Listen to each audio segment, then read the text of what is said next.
Bonjour à toutes et à tous, je suis Marie-Noëlle Tinediev, la directrice du cluster maritime français et présidente de Vista France. Merci à France Cluster de me donner l'opportunité de présenter les actions du cluster en matière de féminisation, de mixité et d'égalité professionnelle. Merci de m'avoir déjà aussi nominée dans ce trophée.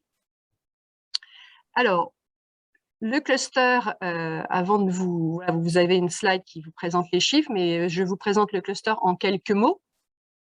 C'est le rassemblement des acteurs de l'économie maritime, à savoir les industries et les services, les compagnies maritimes, les ports, les pêcheurs, la marine nationale, tout ce qui est industrie navale, nautique, les énergies marines renouvelables, tous les métiers de service, les cabinets d'avocats, les courtiers, les assureurs, les écoles, les universités, tout ce qui est lié à l'eau salée, en fait, ce sont donc des entreprises de toute taille, des fédérations sectorielles, des associations, des écoles, des universités, des régions, les régions du littoral, sont les acteurs membres du cluster maritime français. L'association existe depuis 2006 et elle a pour mission de promouvoir l'économie maritime et ses membres en France, en Europe et à l'international. Donc, sur la slide, vous voyez le poids de l'économie maritime française, puisque le cluster, tous les ans, mesure le poids de cette économie. Et aujourd'hui, donc, elle pèse 92 milliards de valeur de production et 360 000 emplois. Vous voyez sur cette seconde slide, en fait, donc les différents secteurs de la filière maritime. Comme je vous disais, les énergies marines renouvelables, l'industrie navale, le transport maritime, je ne vais pas rentrer dans le détail.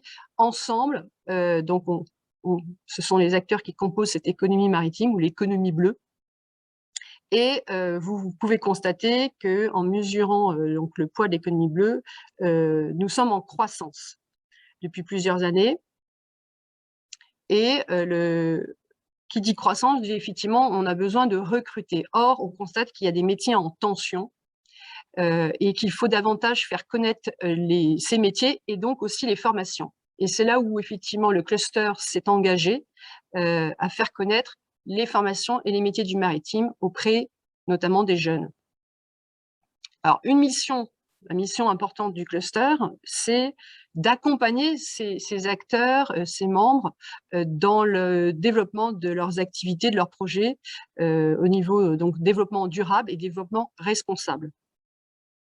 Donc, on s'est donné pour mission beaucoup d'actions, mais là, je vais faire un focus sur les missions liées donc à la promotion des métiers auprès notamment des jeunes filles et comment le cluster accompagne les entreprises dans ces enjeux de féminisation, de mixité et d'égalité professionnelle.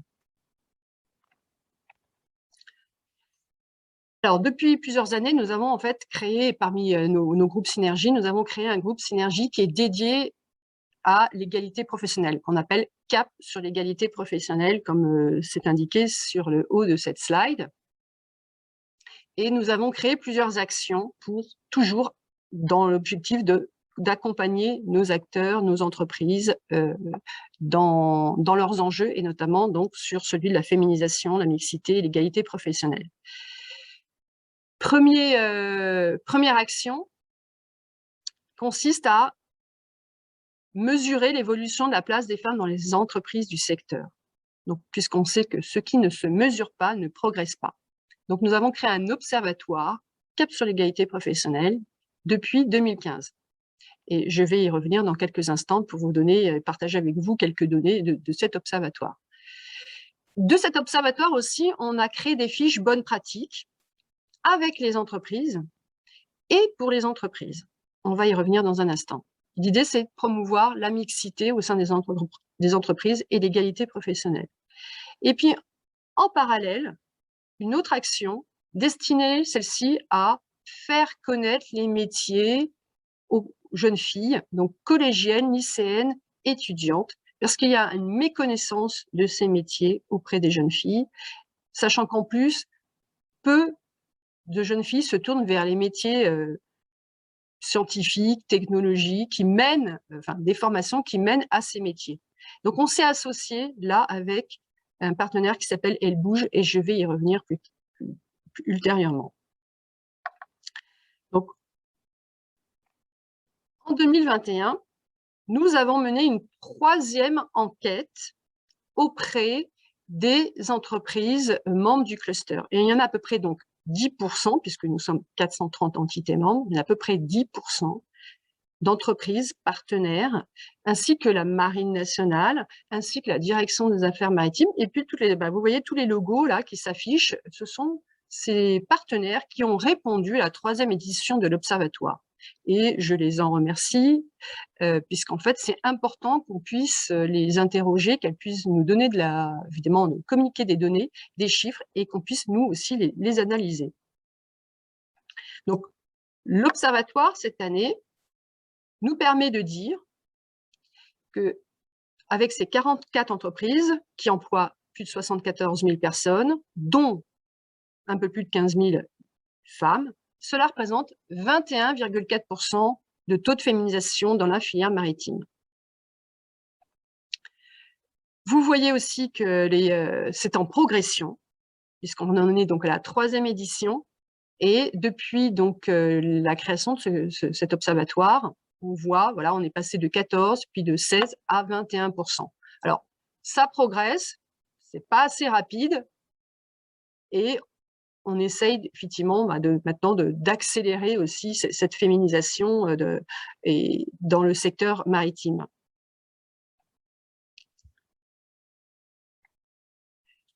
Alors, à titre de comparaison aussi, c'est intéressant de voir que voilà, on est à 21,4%, mais en fait, au niveau national, vous voyez, toutes CSP confondues, le taux de féminisation est de 48,6% en 2020.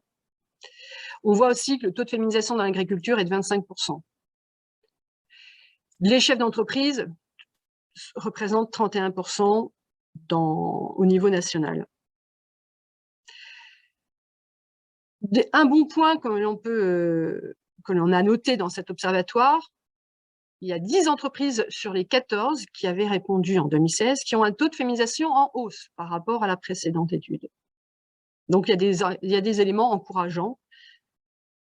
Pour les entreprises qui ont répondant du maritime aussi, les femmes dirigeantes représentent donc 15,2%. Les femmes cadres, 25,2%. Donc voilà, c'était des données que je voulais vous partager avec vous pour vous montrer l'intérêt aussi de l'observatoire.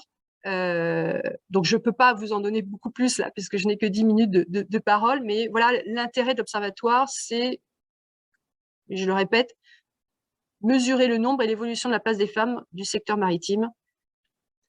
De cet observatoire, nous avons aussi extrait des éléments qui ont été donc communiqués par les entreprises sur leurs bonnes pratiques. Et on a trouvé intéressant de créer des fiches bonnes pratiques, donc sur 8 thématiques. Donc vous voyez sur cette slide, en fait, les 8 thématiques, donc rémunération, recrutement, promotion, gestion de carrière, formation, conciliation, vie professionnelle, vie privée, conditions de travail, communication.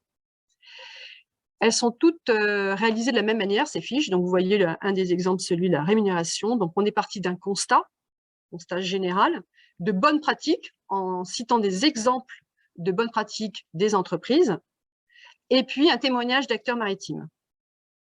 Ce qui est intéressant de noter, c'est que ces fiches bonnes pratiques, elles ont été diffusées à tous les acteurs membres du cluster. Elles sont aussi sur le site internet du cluster maritime, et nous les avons fait traduire aussi en anglais. Donc là, c'est notamment l'association Vista France, que je préside, a décidé de les faire traduire en anglais pour les diffuser encore plus largement, notamment au niveau de Vista International, qui réunit 4000 femmes dans le monde, dans 54 pays.